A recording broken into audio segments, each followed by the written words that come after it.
Good morning, everybody. So thank you to be here with us this morning for this session on intelligent buildings and smart cities.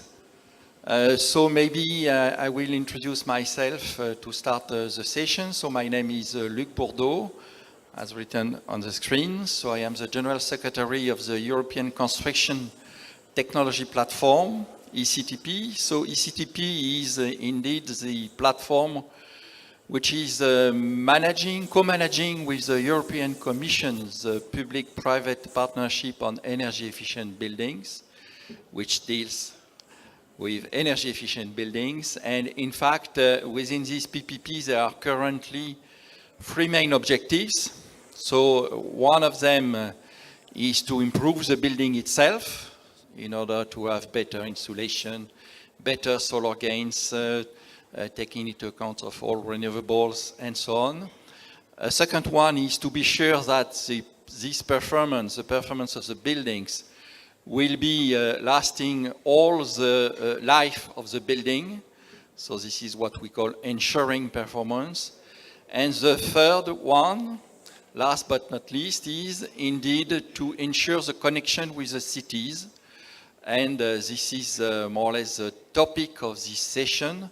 How buildings can get intelligent, how these intelligent buildings can contribute to the cities, which is a huge system, and buildings are in fact one of the major elements of this system. So we will discuss this issue today. So we will have four speakers I will introduce, but before that, I would like to inform you that you are invited to join the question system which has been set up for this conference, which is a Slido system. So you can join at slido.com and asking your questions. So we are in room B, so I understand you will have to choose this room, and using this password or ID, I'm not sure. And what's the hashtag, something like that, REinEU. And you can ask your question during the whole session, and your questions will be gathered, and there will be a slot at the end of the session for the speakers to answer your questions, or at least some of your questions, depending on the available time. So it's time now to introduce our speakers. We will have today four speakers. Two coming from industry and two coming from academia. So as regards industry, we will have one representative from the manufacturing industry, I mean product development, product manufacturing, and another one coming from the contractor side. So I am pleased to invite to the stage Alfredo Samperio. So I have to take my note in order not to say wrong things. So Alfredo represents Schneider, and so Alfredo has a lot of experience in research and product development within Schneider, especially in heating, ventilating, and air conditioning systems. So please, Alfredo, take a seat before your speech. You will be the first one to speak. Julius Stark will be our second speaker. So Julius represents Mostostal.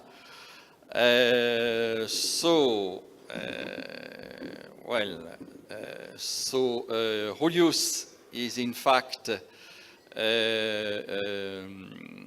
head of, I'm a little bit lost in my small notes because my computer is currently making some update of Windows, so I cannot use it. This is a modern system, so I have to use my plan B, which is this small thing.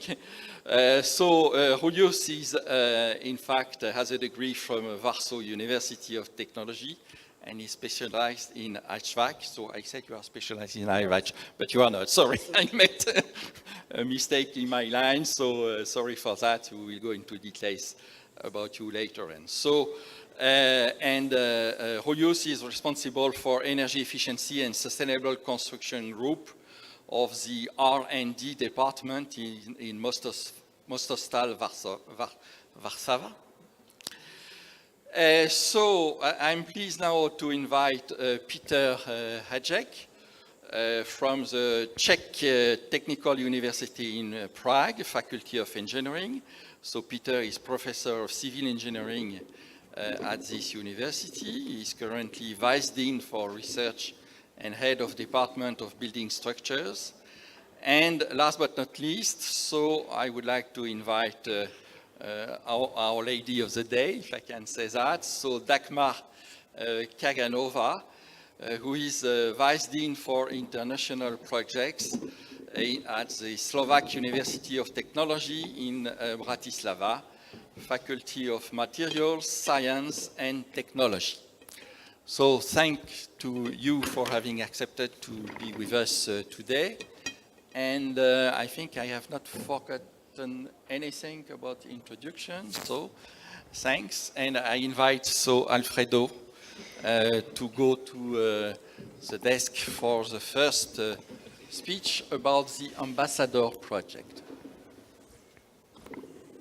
So okay. Please, all speakers, sorry, be strict with the timing. So you have maximum 15 minutes. If you can take a little bit less, we will have more time for questions at the end. But it's up to you. But no more than 15. Okay, thank you, Mr. Chairman. So again, my name is Alfredo Samperio. I'm part of Schneider Electric Technology Corporate Research, and we are in touch with all the business units of the company. I've been proposed today to share some of the results we have developed within the FP7 Ambassador project. And then,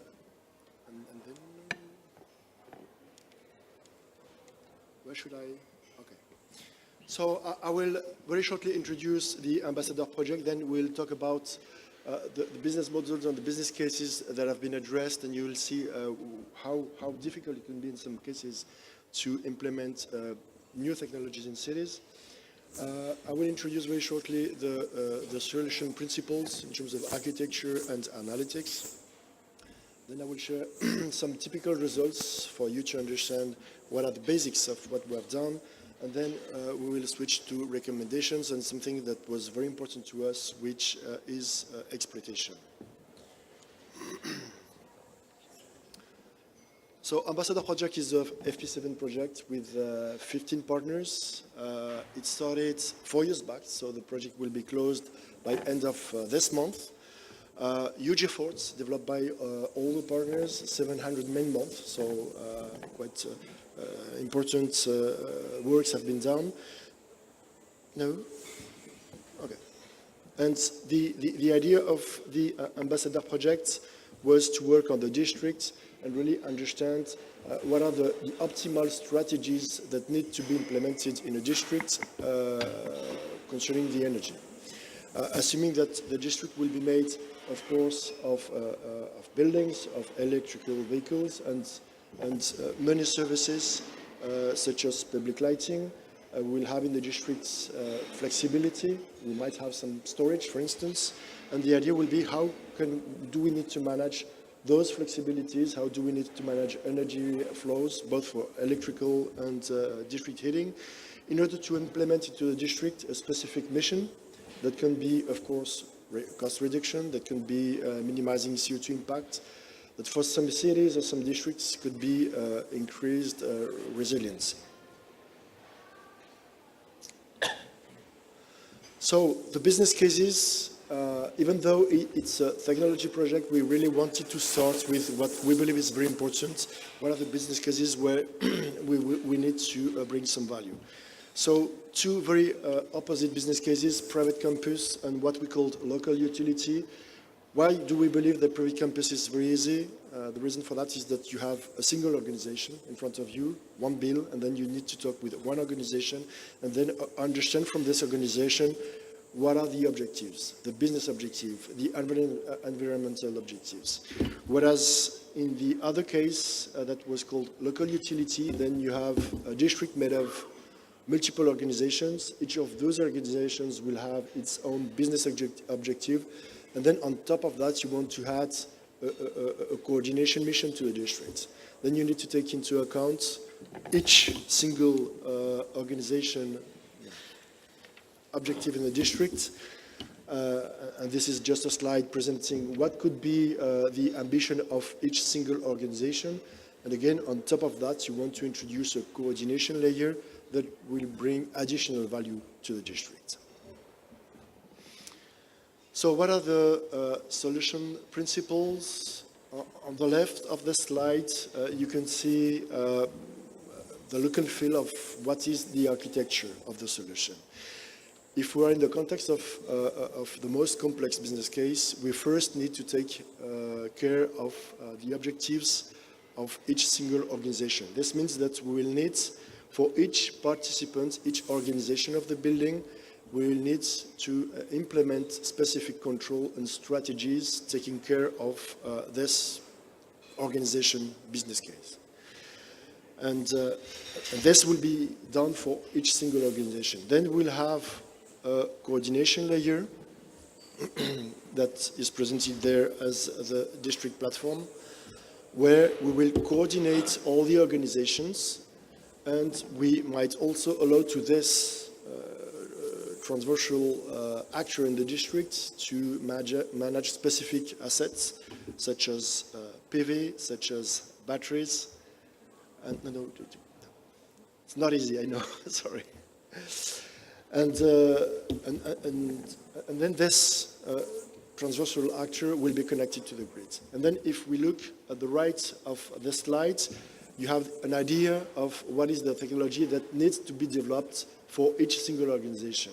It's based on a triptych where we will first start with prediction of if we have PV panels, we need to be able to predict what will be the production of the PV panels within the next 24 hours. We'll need to be able to predict the energy demand of each single building of EV charging stations. Once we have this understanding of the next future, the near future, 24 hours, we will model the complete system and have the model from this energy demand, energy production, to the KPI that is the objective of each single organization. By the way, when modeling the system, we'll understand for each single organization what are the flexibilities embedded into the process of the system. And then, last step, we'll optimize the path of the energy management for each single organization, leveraging the flexibilities, and of course taking care of the objective of each single organization, and without compromising the constraints. So this is just 3 slides where we show typical results of what can be achieved. So if we look at this curve, we see the temperatures inside 10 buildings. So we have made a simulation with 10 buildings where you can see the temperature range that enables comfort to be respected, temperature range which is different during the night and during the day. And what we can see in those temperature profiles is that each of the single buildings has its own, I would say, dynamics, okay? So what we can see is that the temperature for all those buildings remains within the comfort boundaries. And what we have in the top curves is the single consumption by each building, and then the sum of the consumptions of all the buildings. Then what we have here are 10 buildings which are locally optimized, and if we want to add another mission, a coordination mission to the buildings, this needs to be done at a district level. So if we look at the next slide, we will see what happens when we want to introduce this coordination layer to move to demand response mechanisms, for instance, where the idea would be, let's support the grid, let's help the grid and reduce energy demand from the district. Then what we can see is that in this case, we have temperature profiles in the buildings that in some cases do not really respect the constraints, and more importantly, that are quite strange. So the behavior of the temperature in the buildings are in this case very strange. Why? Because we are using the flexibility embedded into the envelope and the dynamics of the building in order to have this flexibility enabling those power curtailments. And in the next slide, we'll see what happens when we add flexibility to the district. So let's assume that this coordinator has a battery, and that this battery can bring some flexibility to the overall district. So what we can see in this case is that, again, we're able to respect this strong constraints of load curtailment, and in the same time, the temperatures in the building become much more similar to what we had in the first place. Next slide, please. So now let's come to our recommendations and what we discovered in this project. First thing is that if we want to reduce CO2 emissions, each organization in the district, in the city, needs to see what is the impact of CO2 emissions in the plug. So today, carbon emissions are paid by the energy producer. If we want to reduce CO2 emissions, we need to have a price of energy indexed with CO2 emissions. Second recommendation is really to support self-consumption. So if we have a district or a building which is able to produce its own energy, it's always better to consume the energy locally without bringing any kind of disturbance to the grid. Then introduce, of course, renewable energy sources. So this is still a must, and in some countries we found out that it's not really the case. And storage for flexibility is very important. And then develop the concept of smart grid-ready building. Smart grid-ready building is a building which is able to discover what will be its needs for the next 24 hours. And then to inform the ecosystem of those needs and react on tariff signals or CO2 signals. So these are our recommendations. And then if we go to, sorry, there are a few clicks here. Yeah.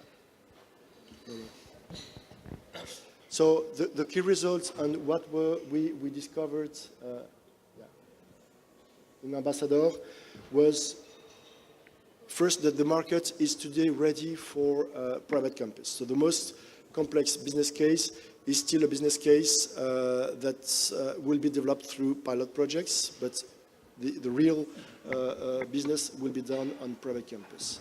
Something that was also very interesting was to understand that energy and flexibility is something that goes together. If we want to adapt at any time of the day production and demand, till now we have been using production flexibility. Now we need more and more to implement strategies for demand flexibility. Then we have demonstrated how we can propose strategies for self-consumption and maximize the use of local energy produced by the districts.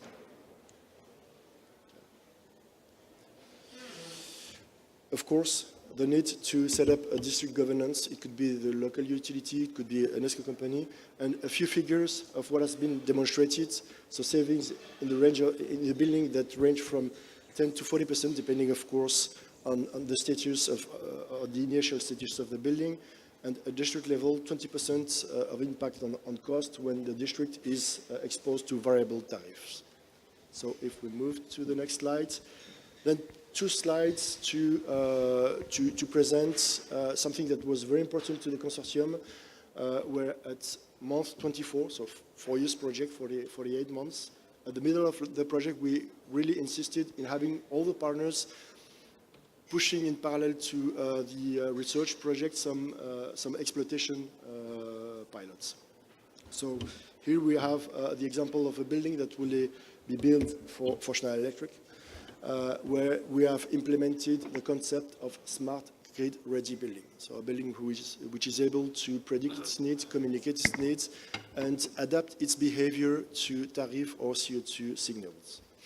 We have here a project in planning that is proposed by one of our partners, BZ, who is an architect in UK, where the idea is to have a district with residential homes and then implement PV panels and then batteries in order to maximize self-consumption. And since in UK you cannot inject more than a specific amount of power into the grid, they will have a battery at district level. We have here the case of EPFL campus, where one of our partners, Le Clancher, has installed a battery with a few buildings, and the idea is that the battery is able to flatten the power consumed by the district or implement any other strategies. So the flexibility is brought by the battery, and the use cases are quite interesting. And then we have another partner, Technicaire, who is proposing another project in Basque Country within an hospital where they will develop strategies for district heating.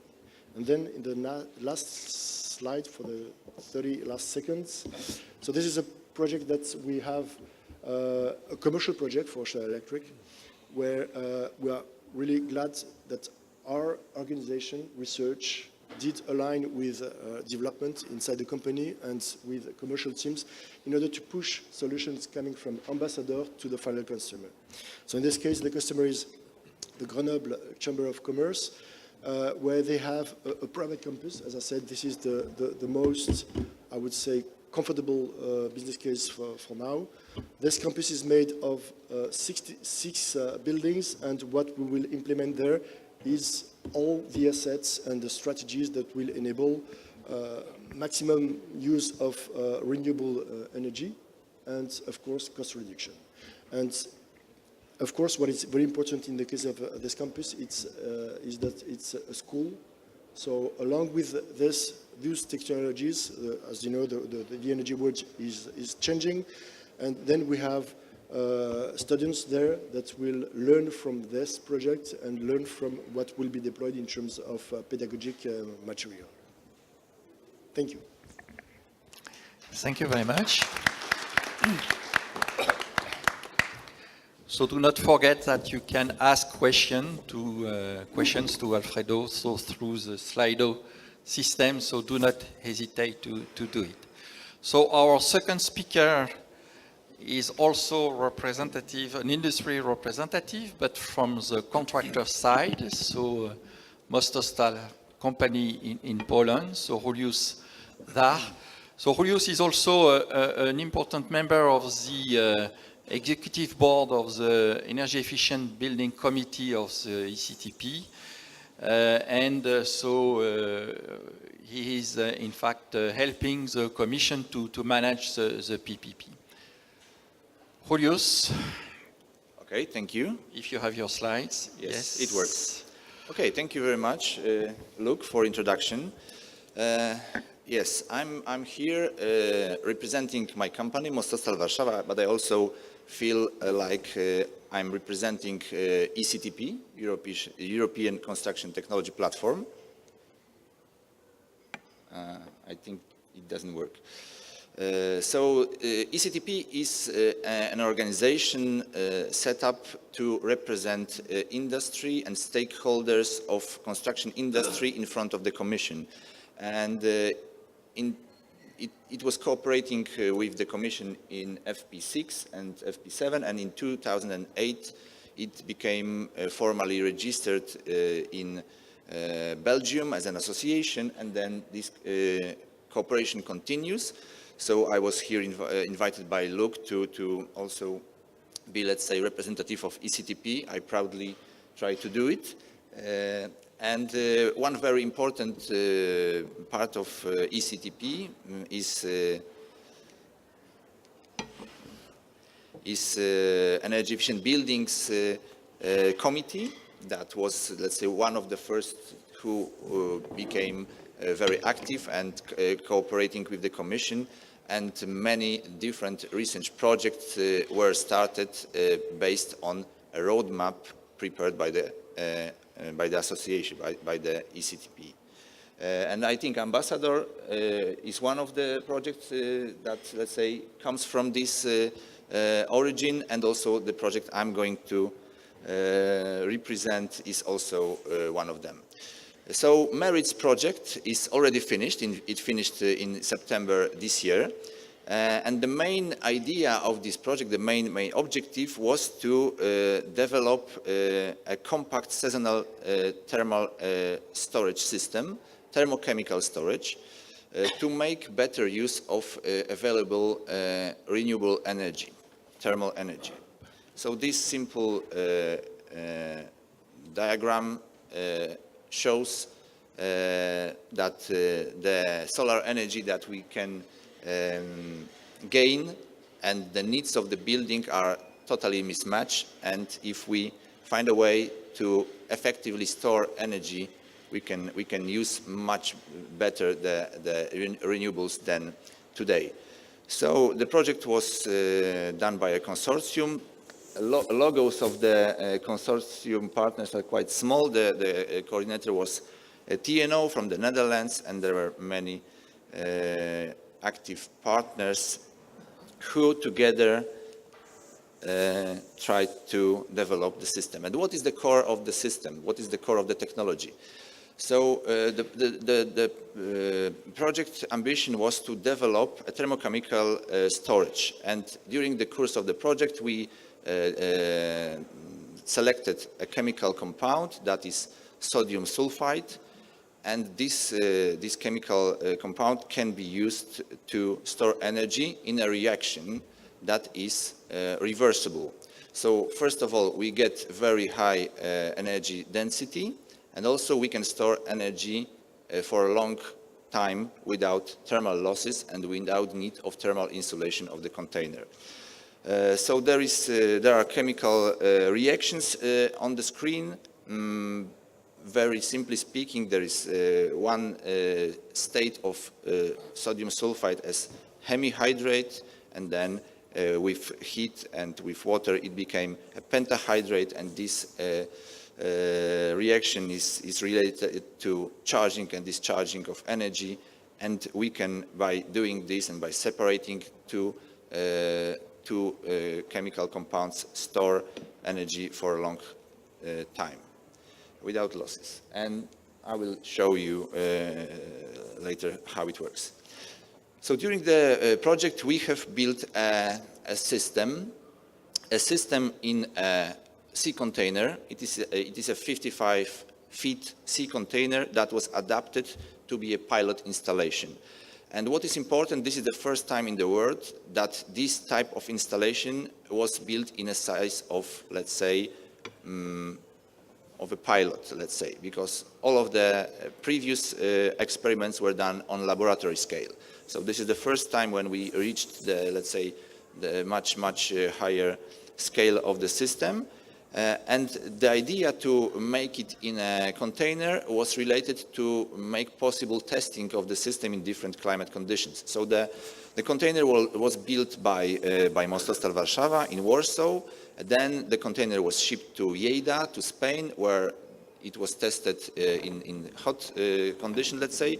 It was back again to Warsaw. It was tested then in winter conditions. And then by the end of the project, it was transported to the Netherlands, and it is now in Delft, where TNO is continuing tests in this system.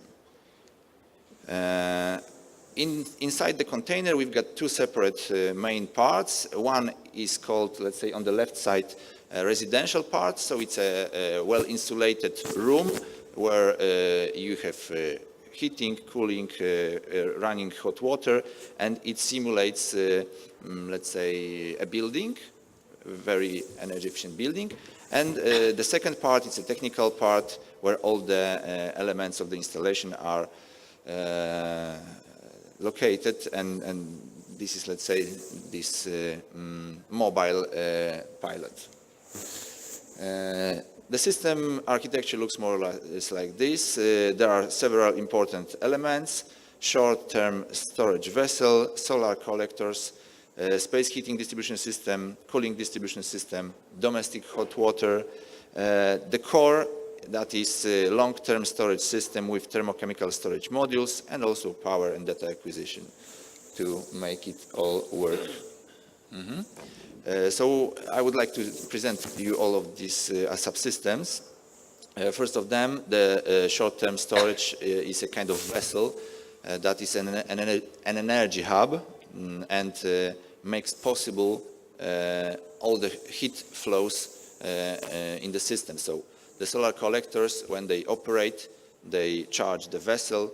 If there is possibility of direct use, the energy goes to heating system. If there is a surplus of energy, the batteries are charged. If there is no sun, the batteries are uncharged, and then the heat is produced, or perhaps cool is produced if needed.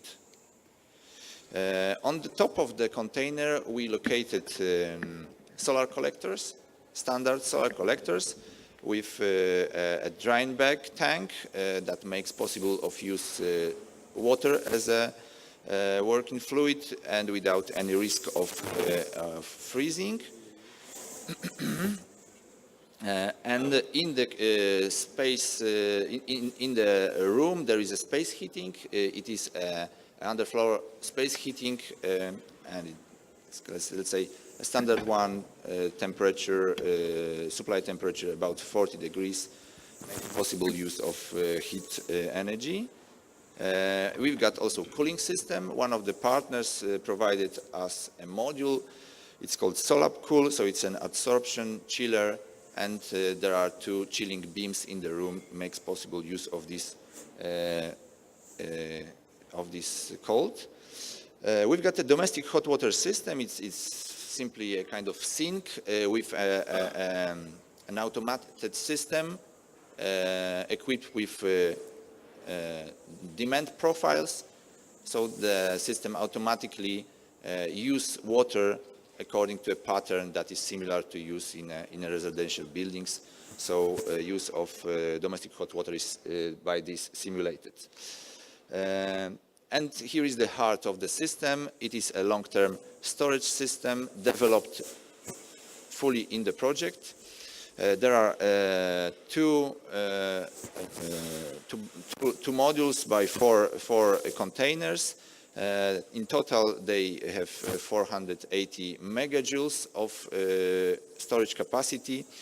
There is also some elements that are necessary to operate them: piping, valves, etc. We will see inside on the next slide.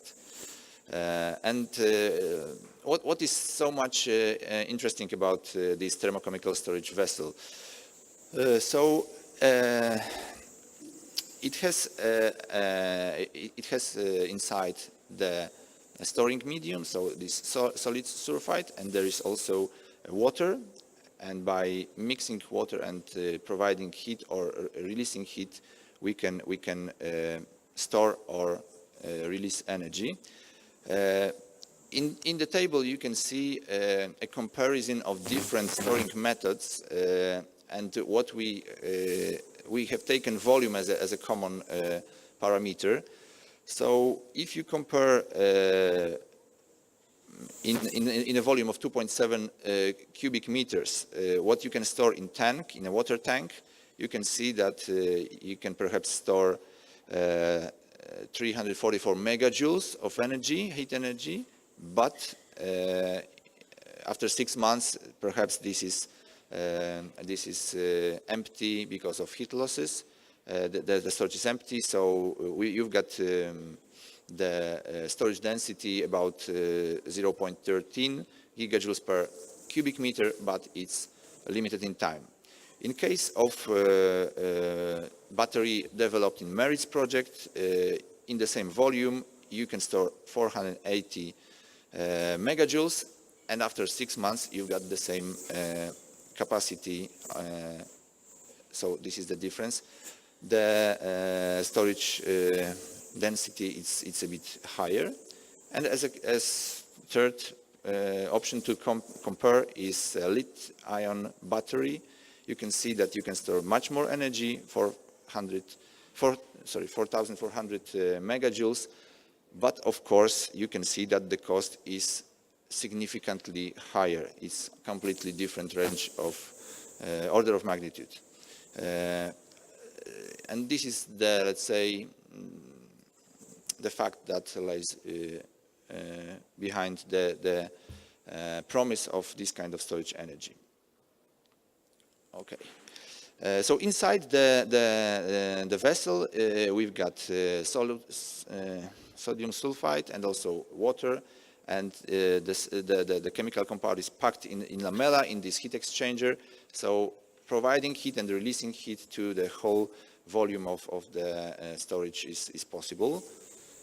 And inside you can see two elements. On the left-hand side, you've got heat exchanger. On the right-hand side, you've got a container for water.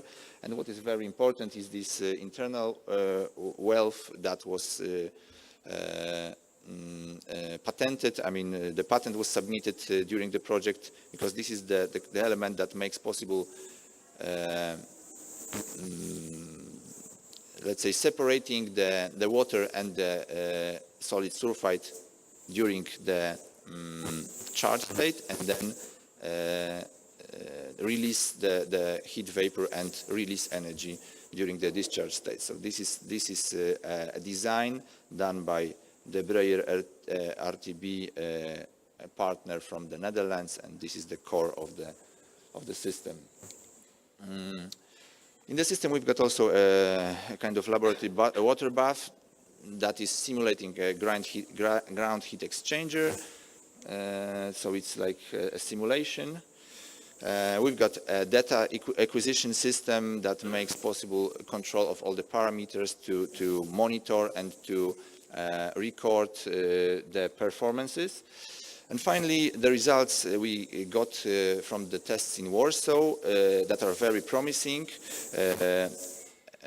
We have done about 10 cycles of charging and discharging, and what we have observed is, let's say, constant capacity of the system, and also very stable discharge power of about 500 watts per 7 hours. And let's say the tests are still in progress now in the Netherlands, and the first results were really promising. So to conclude, this is a technology that was developed together by European partners from industry and academia, and the long-term system for seasonal thermal energy storage was demonstrated in a pilot scale. The results obtained were very promising. Still, we know that this technology is not ready to be, let's say, commercialized, because still the system is too big. So there are still planned works to reduce the size of the system, improve elements like automation, etc. But the objectives of the project were achieved fully. And Mostostal, as a construction company, thinking about the future when the buildings are perhaps zero energy, really is devoted to investigate these kind of technologies and really be able to implement these kind of systems in the near future on our sites. Thank you very much. Thank you very much. Thank you very much.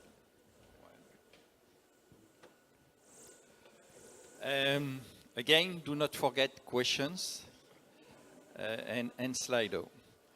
So the next speaker, the two next speakers will be coming, are representing, in fact, the academia part of the discussions, I would say. So I would like to invite Peter Hacek from the Czech Technical University in Prague, Faculty of Civil Engineering. So, Peter is a professor, vice dean, and head of department at this university. So, your speech will be about sustainable buildings and smart cities, if I'm right? Yes, mainly sustainable buildings, but yeah, okay. Okay, good morning, ladies and gentlemen. It's a great pleasure to have the possibility to hear about sustainable buildings for smart cities. Where is here? Yeah, okay. So, allow me to start with a little bit more general aspects and more general comments. We know that there is growing and aging population. We know that there are also increasing human needs for quality of life. We are aware about depletion of natural resources, energy, materials, water, growing waste generation, and increasing impact on the environment, especially greenhouse gas emissions and so on.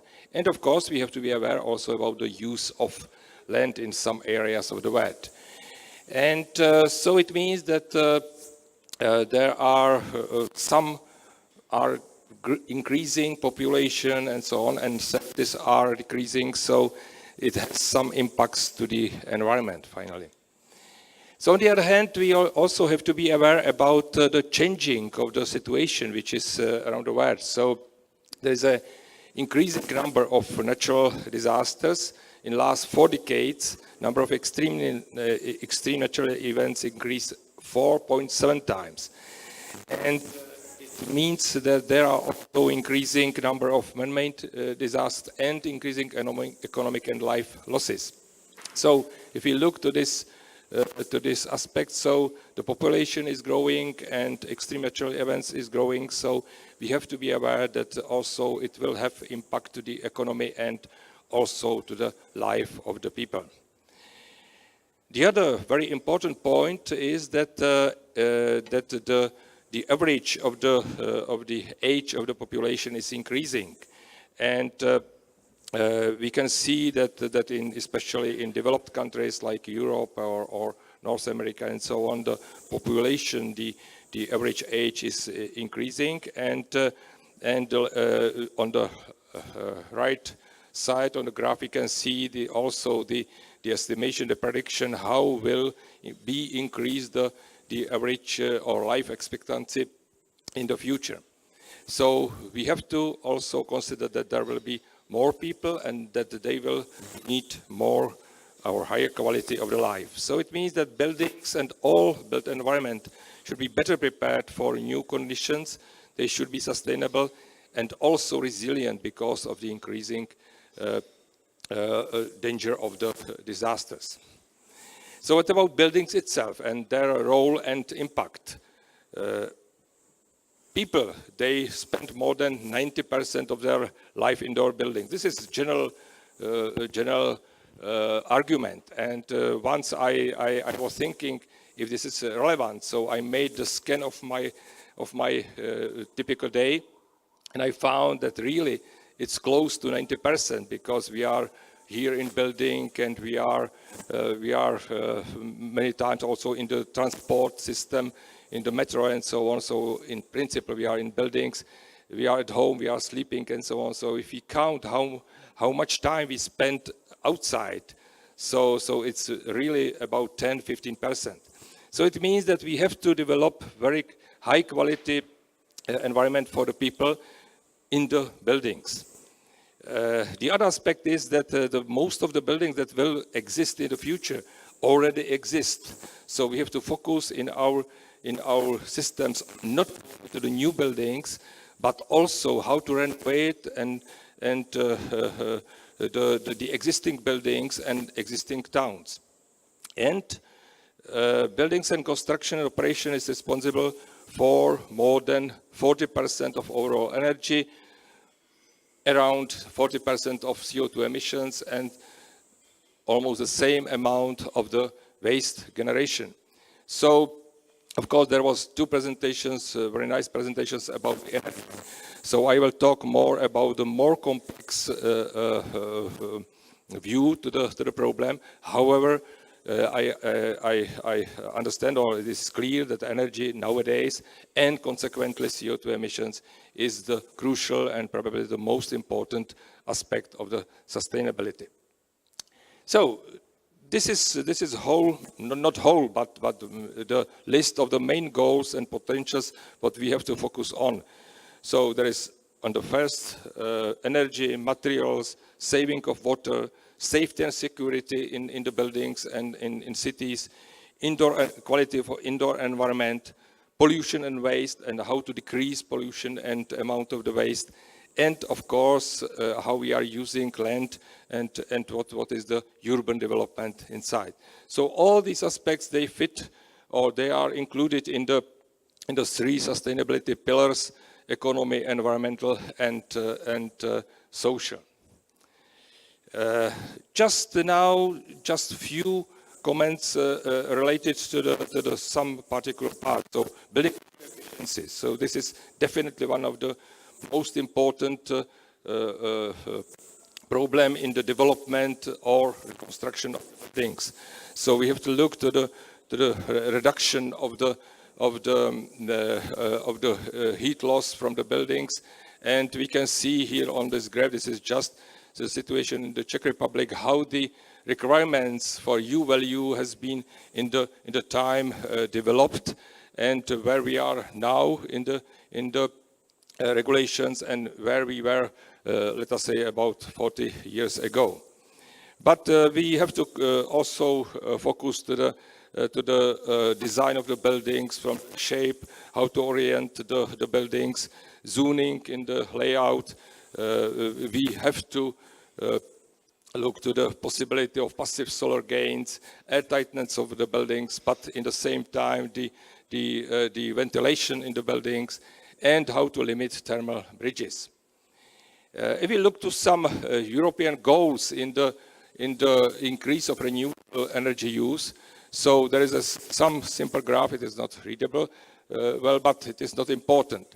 So the EU target for 2020 for renewable energy fraction was 20, but it has been already 20%, but for 2030 there is minimum 27% renewable energy, and the goal for 2050 is to develop or to have the low carbon economy.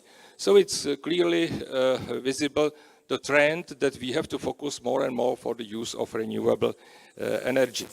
From the materials, so there are targets how to reduce use of non-renewable materials, how to regulate use of renewable material sources, and how to use materials that reduce environmental impacts. So there are some solutions like shape optimization, use of high-performance materials and composites, use of bio-based materials, innovations in the development of new materials, composites, and technologies. Of course, very important to know what is better or what is less better.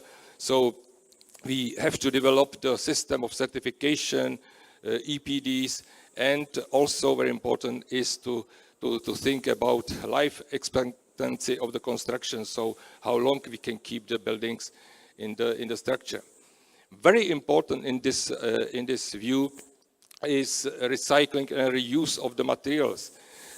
So we have to focus to the reuse of elements and structures, recycling of materials and the use of recycled materials, not only from the construction but also from other industries. But nowadays also we are trying to develop demountable structures to be better prepared for reuse of elements or reuse of the whole building.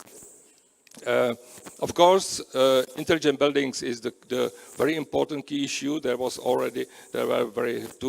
two presentations which were focused to the how to control the buildings, how to reduce the energy consumption.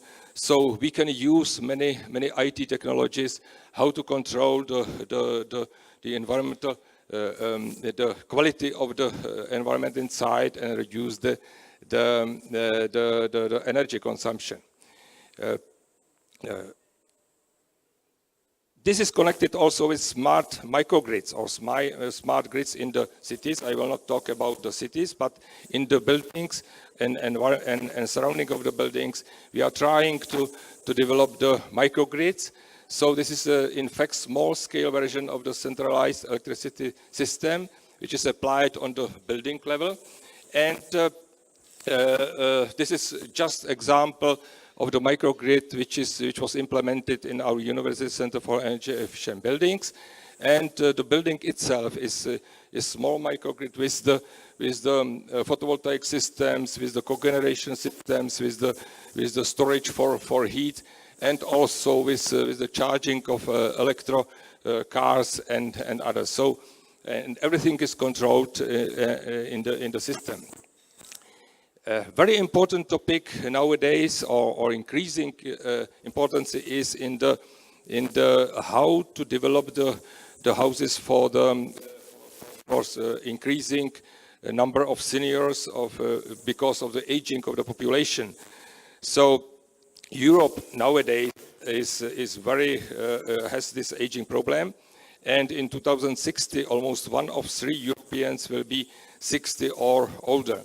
So we have to find a way how to enable to the people to have their high quality life to the high ages, and how to prepare for them the housings, to enable them to stay at home in their environment as long as possible.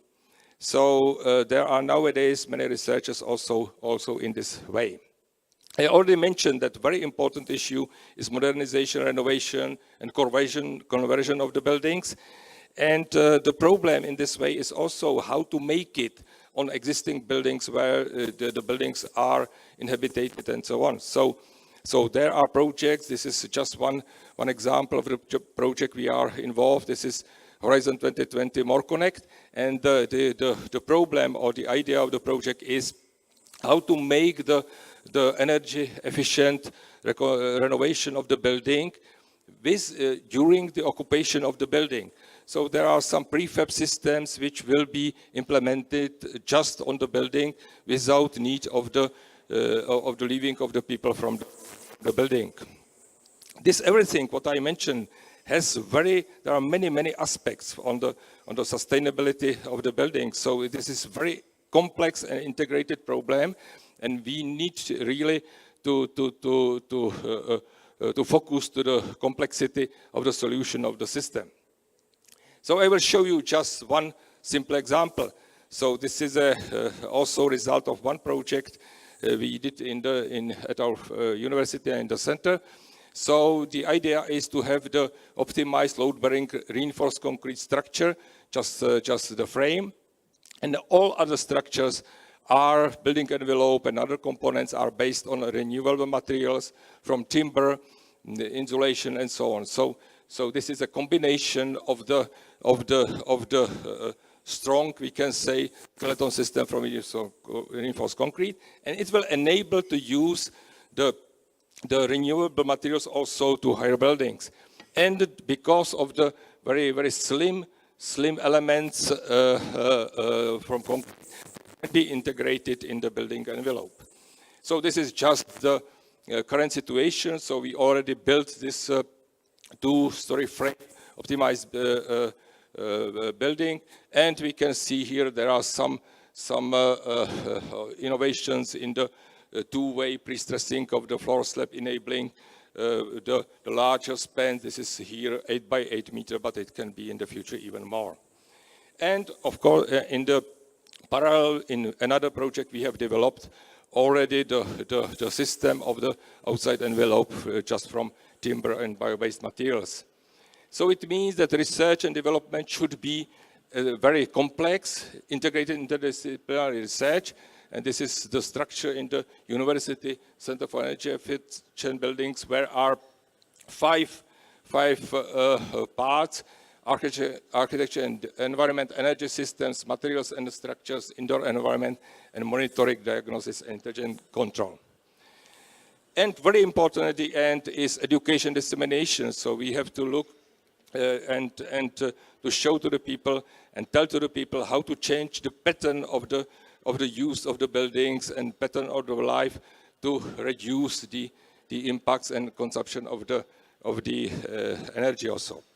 So sustainability, including resiliency, should become a basic concept of design, construction process and operation of any buildings.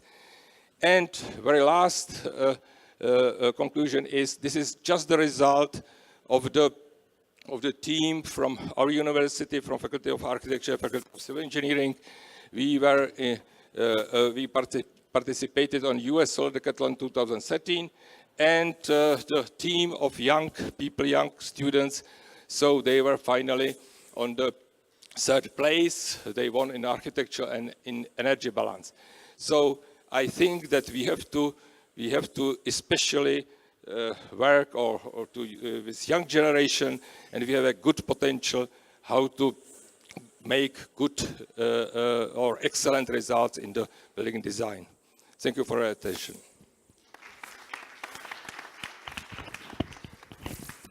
Thank you very much, Peter. I don't know if you can hear me, so is it okay, the microphone? Yes, it is okay. Okay, so the last speaker is Dagmar Kaganova, and I invite you to come to the desk.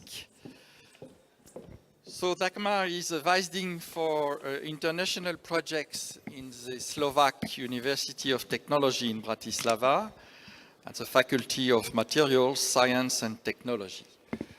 So the floor is yours.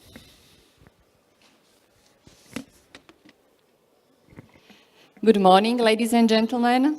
It's a pleasure to be here at this session. I realize that it is the last third date, the morning, the last speaker in the session, but it gives me really good logic how our moderator gave it, because we get through ambassador project via platform of our Polish colleague, then through expertise of our colleague from Prague in Czech Republic, from Professor Hayek.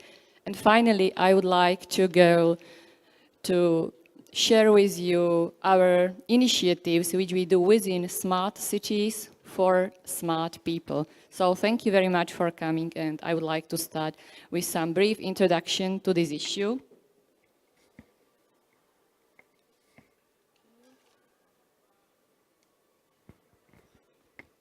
So of course, each of us has many perceptions and has heard a lot about smart city, and we have different perceptions. So one of them could be that smart city could be technologically driven and interconnected city for smart people. We realize that there are various aims for urbanism, and of course it is necessary to fulfill needs and requirements of this population. And of course statistics and perspectives show that really at this moment about 50% of population lives in cities, and this percentage should rise to 3/4 by 2050. And nowadays about 65% of European population lives in city. And traditional economists believe that in cities it was water air pollutions, much stronger emissions. And of course we realize that people want to get to cities due to higher quality of life, and we need to or should perceive from the point of view of digitalization, as we moved from industrial revolution to information, and now we need to digitalized age when people want to buy different products in different way and from different resources. So in this point of view is really crucial point of Internet of Things and big data, where we realize that there are pretty many challenges connected how to use this data in really valuable and usable form. So the focus needs to be on data analysis and of course connection. So we have a really smart city in broad dimensions. Whether we look to smart living, what should be the main focus, because it is smart people from the point of view of public management, environment, e-health, public safety and security, which is really very crucial. Through business people which are closely connected to entrepreneurship, smart universities, smart industry, towards government, which should be connected to governmental stability with connected to clusters, project procurements, and as well as transparency. And smart energy resources, where we are also involved in activities together with the Ministry of Economy and preparing some recommendation, especially in the field of education. And the most crucial for us is city transport and mobility from the point of view of logistics and Internet of Things. And why? Because in 2008, we were involved in one project which was called Auto Clusters. It was Central and Southeast European scheme. There was identification of R&D databases. And we have started very close collaboration. And on the basis of this, Slovak University of Technology, together with European Alliance for Innovation, decided to establish European Alliance for Innovation in Slovakia to create in Bratislava some center for mobility and smart city. So that's why we would like to put this main emphasis towards mobility. We perceive smart city as a purpose economic capital from the point of view of emerging technologies, when IT, big data are used for efficient using of services for people, for millennial generation, when we realize the generation in 1980s, 1990s is more enthusiastic, more socially oriented, and have different passion and different attitude towards life. If you look from the point of view of environmental and economic political instability, there are necessary new models for smart cities. From different mindset and also changing needs, we realize that from year 1950, there is 200% increase of women workforce. It's not only for taking of children, then via taking of elderly generation, aging parents, as well as also the role models in higher positions. So also they have also perspective from economic capital. And what is a vision for future smart city? We can also see it in this broad perspective from self-sufficient society, where should be really well-done infrastructure and fulfilled economic requirements. From government of volunteers, citizens are intensively working as volunteers to support these activities. And the workforce in smart city should be without regard to gender, race. Transportation system, where we use our smartphones with application. For example, very good example is Vienna, where they use to-go application, when you can use just your smartphone, open the car, and pay just 30 cents per kilometer. You can park it everywhere, and you can support, so there is not so many private cars in the city. Education and learning, where is realized lifelong education, and people are studying also from their homes, what is totally different concept. And intergenerational planning in relationship or collaboration of younger and older generation and connected to monitoring of their health, especially for elderly generation. Smart buildings are also different from the transformation of efficiency, comfort and safety, whether it is security access or life safety or movement of people, lighting and other utilities. And at this moment, I would like to put the focus of events which are preparing, as I mentioned, within these initiatives, Summit, Smart City Summit, there are two main goals: to organize common conferences for this mobility issue, with aim to create and support consortia collaboration to prepare common H2020 projects. And within these initiatives, we started in year 2013 when we organized Smart City Summit Internet of Things in Rome. The next year also, last year we have organized Smart City Summit in Bratislava. And also we would like to invite you to join, to help to create consortia, to collaborate, to increase awareness about this, and to share our knowledge. And at this moment, I would like to ask my colleague for a very short video, please.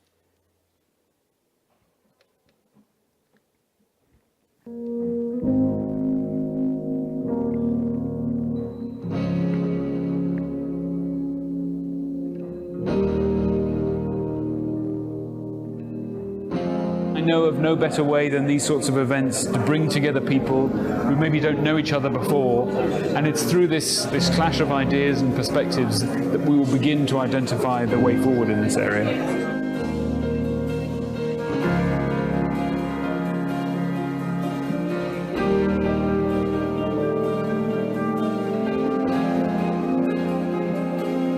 Cities can lead the way, cities must lead the way because they are the generator of the economic activity and the place for growth and inclusion in the Europe, in the region for the future.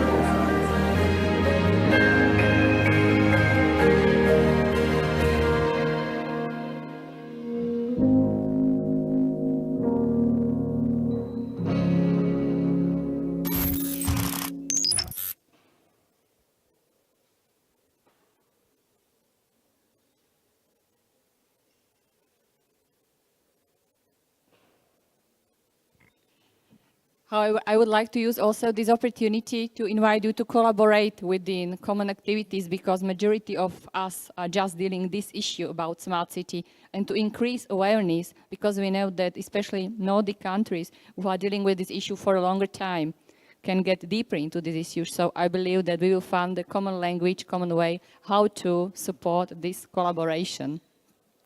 And for example, also within STU projects, we try to involve these activities, whether it is at the Faculty of Material Science and Technology, where people are trying to go to organize for projects something like We Go for Green Light, and they try to use different competitions for students to use also waste, maybe for example from PET bottles, and to prepare some object, things, present, and such support also collaboration of primary school students and also universities, which are also secondary effect that we can also attract students from primary school for university technical education. And via initiatives from Faculty of Informatics and Information Technologies, especially the team about WISE-Dean Peter Piszczek, who is involved in these activities like multimedia system in taxi, which is used in Prague, or GPS in tourist buses, or multimedia system in trains, which are already applied in Vienna. So we try to support these within various forms. And of course, we realize that if we speak about also indicators, and we also know that there is also ISO 37125 2014, there are measurable indicators that Vienna, according Mercer's study, was regarded in 2013, was awarded as smart city. So what we really are dealing with are these best practices and trying to collaborate, for example, collaboration of Bratislava and Vienna, where, if you remember, the Internet of Things Summit in Bratislava, Expo, Rado Mizera presented this initiative, where are people actively involved in the process of collaboration. And also, it is says, and on the basis of collaboration with our Vienna's colleagues, that the main success is that also active involvement of people in this issue, and that they are heard, and also in collaboration with architects, experts, help to solve this situation. And similar situation is in Copenhagen, where our intelligent energy grid, and Barcelona is the most wired city in the world. And now I would like to introduce one very important smart city building, and it is edged in Amsterdam, and it is building which is the most ecological, wired and intelligent, that people, when they go to work, they have exact direction how to get that. That this building is for 1,000, 8,000 people, but there are employed 2,000 people. It is especially rented by Deloitte. And people spend only 10-15% in one workplace, but they rotate. And what is also one of the big advantage, that they can communicate, they are socially connected. So they spend every day on different place. Even when they go for some meetings, everything is scheduled, and they have a chance to find new colleagues, in spite of the fact that in common building they wouldn't be able to meet them. And it is also one of the attractions to work in such building. Of course, it is connected with leisure time activities that they can spot there. So if we would be able to create more such cities, which will have such buildings, it will be, of course, to fulfill the demands of the citizens and to make people more happier And of course, smart city, as also I remember Radomíra told that for them is smart city, city where there are smart people, and smart people mean happy people. And finally, I would like to finish it with a small motivation and by poet, by David Herbert Lawrence, which is work. And there is no point in works unless it absorbs you like an absorbing game. If it doesn't absorb you, it's never any fun, and don't do it. And when a man goes out into his work, he is alive, he is living, not merely working. And this could be the message. Thank you very much for your attention.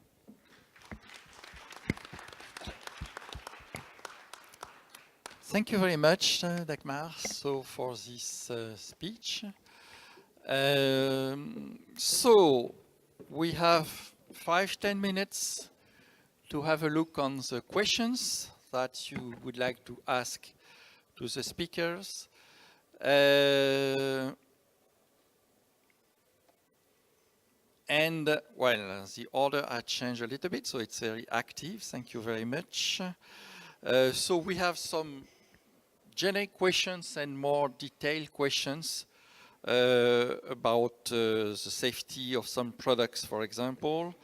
So there is a generic question about what is needed to make smart building, smart cities an economically viable approach. So it's maybe a vast question. Maybe we can associate this question to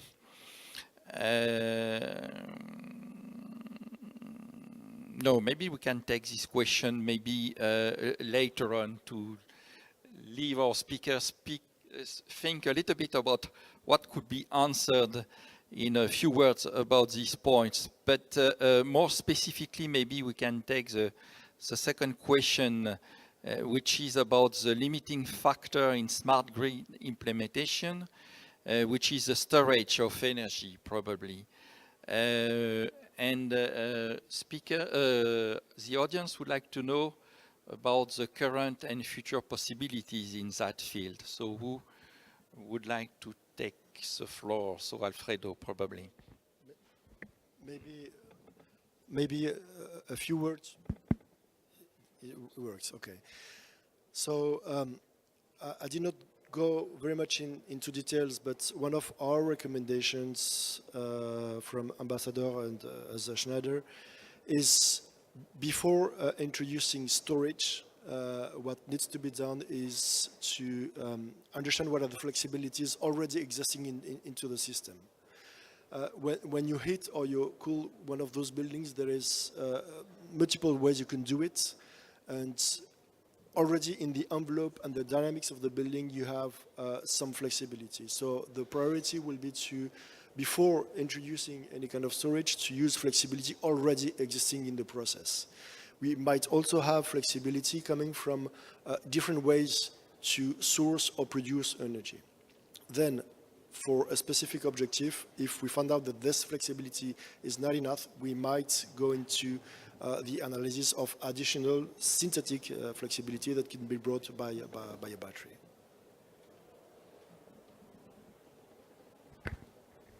Additional comment? No?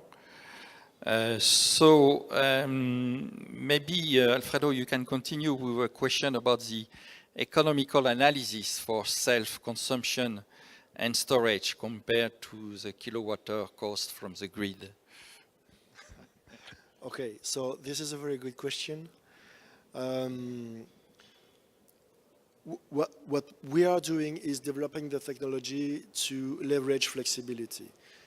What is really clear is that in our countries we have energy which is very competitive in terms of cost, which is very secure.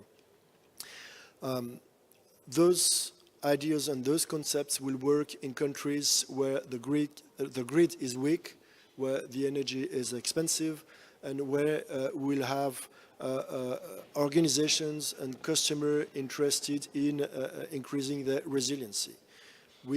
as an organization, as a company, we are in touch with a few clients who want to have access to energy no matter what happens. And as you know, in US, they are struggling with weather conditions that in some cases can bring some interruption into distribution. So these are, I would say, the drivers today of introducing more analytics, more solutions, and in some cases, batteries and storage. Okay, thank you. Maybe about the thermal energy storage, Julius. What can you say about, what can we see about the economical viability, if I can say that? Which question is it? It's what could be further improved to make thermal energy storage economically viable? Okay, so I take this question as the question about the project I have presented. Yes. First of all, we see possibility of improving or optimizing the casing in terms of heat exchange, reaction kinetics, etc. This is one field of possible improvement of the system, so that let's say the charging and discharging is more effective, and let's say the full volume of the battery is used. And the second possible development is, of course, control strategies. The results we have obtained up to now are very promising, but let's say there is limited number of cycles of charging and discharging that we can analyze, and the more the more data we have, we can adapt and adjust the control strategies, and this is also a possibility of improving this type of batteries. Okay, and what about the safety issue of the product? Of course, this issue was deeply analyzed, and the safety was checked, and we have, based on, let's say, present legal and technical requirements, and the safety of the battery has been obtained by the casing itself. So it is designed in a way to comply with all the requirements and to make sure that there is no leakage of the battery. Okay. So maybe a question to Peter and Dagmar, so which is about self-sufficient smart cities, or totally self-sufficient smart cities. Can it be possible, so including energy, food production, waste recycling, disposal, and what are the main challenges for this? Maybe about cities, it's more for... Okay, it is meant especially from the point of view as a vision that it should be led towards self-sufficient, and from whenever side we start support it from the point of view of these activities, it can be in the stage of process. So perceived as vision to go to use it from the point of view of infrastructure or energy consumption. Peter, you want to add? I will have another comment if I can. We have one children's story in Czech, and it is about how a cat and dog bake the cake, and they decided to give to the cake everything what they like, what like cat and what like dog, and finally they baked this cake, and it was not good, of course. And so my comment is that it doesn't mean that if we give to the building or to the city everything what we think is the best, that the city or the building will be the best. We have to look to the complexity of the solution, and we have to look to the interaction of the whole element element, and really to try to get the best solution, not just to implement best elements. Okay. Maybe we can take the last question, which is very, very wide, I would say, which is about what is needed. Is it technology? Is it regulations, cost structure, etc.? So what is needed to make smart buildings, smart cities an economically viable approach? So who would like to say something on this point? I can only continue with my note. So we have to look to the in very complex way to the solution.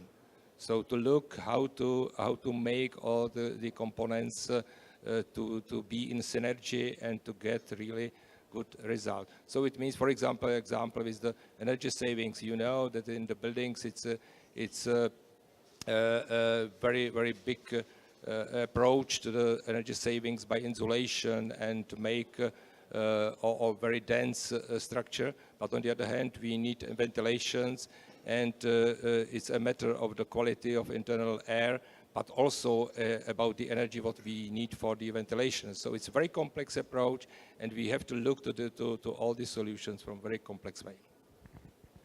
Okay, I must say on this point that there is this big initiative, Smart Cities, which is really working on defining and which has already defined a kind of implementation roadmap, so giving the answer or a lot of elements to answer this question. So thank you very much to all our speakers. I think we are just in time, maybe 5 minutes further. So thank you to the speakers for respecting the timing. Thank you for trying to answer the questions of the audience. Thank you to the audience for collaborating and using the Slido system. So I think it's quite a good one to give some, even if we can maybe regret not to have a direct exchange with the room, but it's another way of working. So thank you very much, and I think there is a coffee break now outside.